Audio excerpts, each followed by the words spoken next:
Autoline Daily is brought to you by Bridgestone, passion for excellence. This is Autoline Daily for November 10, 2010, and now the news. General Motors posted its third quarter earnings this morning, and the numbers look pretty good. The company posted $34 billion in revenue and a net income of nearly $2 billion.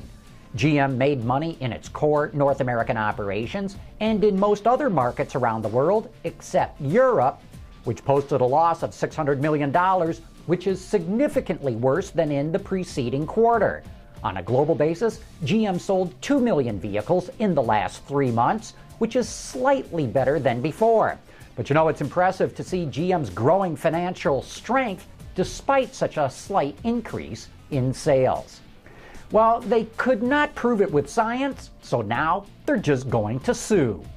Bloomberg reports that the Grocery Manufacturers Association, which is comprised of food and beverage companies, along with the American Petroleum Institute, are suing the EPA over raising the ethanol blend rate in gasoline to E15. At first, they said it would harm engines. When they could not prove that, they decided to challenge the EPA's authority to raise the blend rate. Meanwhile, Wards reports that fuel derived from algae continues to look extremely promising, but requires a lot more R&D. Researchers say it will take another decade to determine if fuel from algae can be produced affordably on an industrial scale. And while we're on this topic of alternative fuels, Jack Roush of motor racing fame is complaining that vehicles that run on propane don't get any of the incentives offered to electric cars or ones that run on natural gas. Roush points out that propane burns as cleanly as natural gas and that the U.S. produces 90% of its own propane. And just so you know, when it's used in vehicles, propane is officially known as autogas.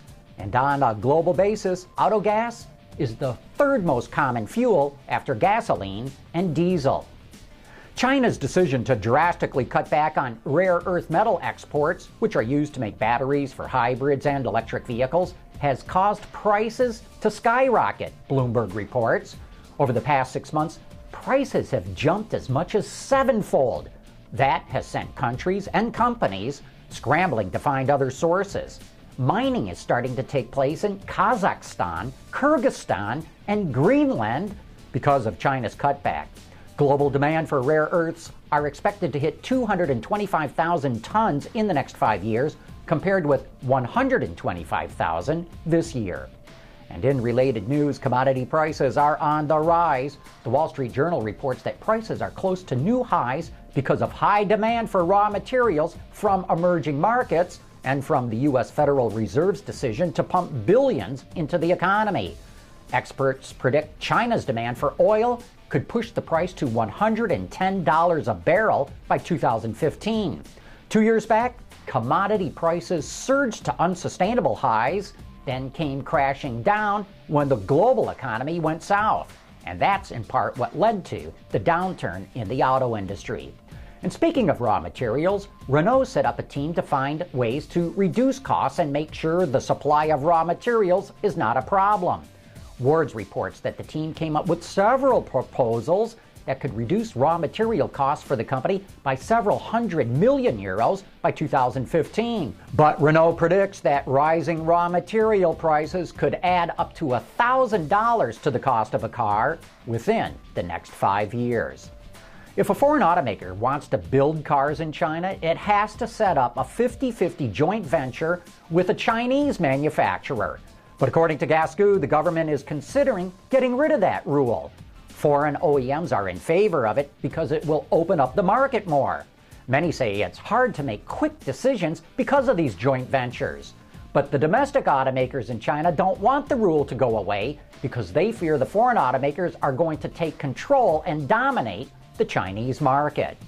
Honda is shaking things up in Southeast Asia. According to Autoblog, the company is set to unveil a new subcompact car in Thailand. Honda hinted at things to come when it showed off its new small vehicle concept at New Delhi earlier this year. Details about this upcoming subcompact are skimpy at best, but it should be sold in both Thailand and India with a price tag of about $10,000. Right now, we have no idea what's under the hood or whether Honda will sell the car elsewhere in the world. The Detroit Free Press reports that Ford is expected to build a new Lincoln sport utility vehicle at its plant in Louisville, Kentucky. According to anonymous sources inside the company, the unnamed vehicle is still under development.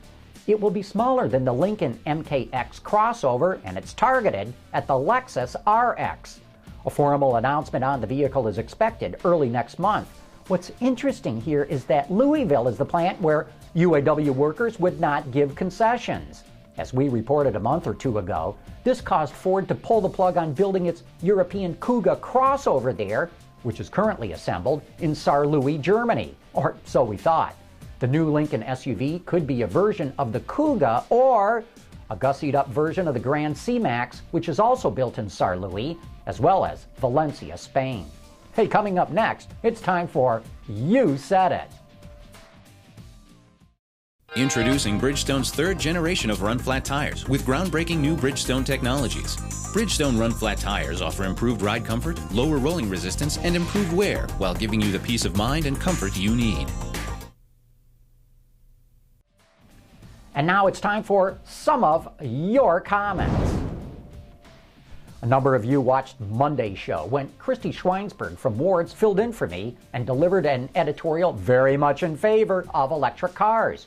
Tony Gray obviously liked what she had to say. Way to go, Christy, he says.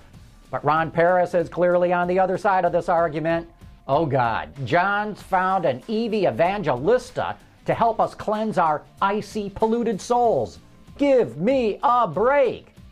And a number of you commented on how Autoline Daily is now available for viewing on YouTube. Steve wrote in to say, I really like the ability to watch this on YouTube. Way to go.